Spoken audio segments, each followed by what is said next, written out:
Hey guys, in this video I'm going to show you how to find deleted Instagram posts. So let's get started. Open Instagram, then open your profile, tap on the profile icon at the bottom right corner. Now we should open main menu, tap on three lines at the top right corner.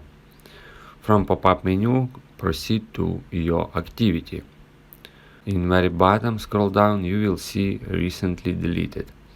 Select it, and here only you can see those posts. They will be permanently deleted after the number of days shown. After that you won't be able to restore them. It means after 30 days, when you deleted all your posts, you can't restore and watch these posts.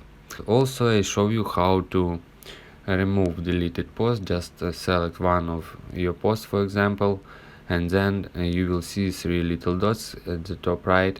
Tap on three little dots and tap on restore, and from pop-up menu confirm restore. If you guys have any questions, let us know at the comment below. If not, don't forget to like and don't forget to subscribe.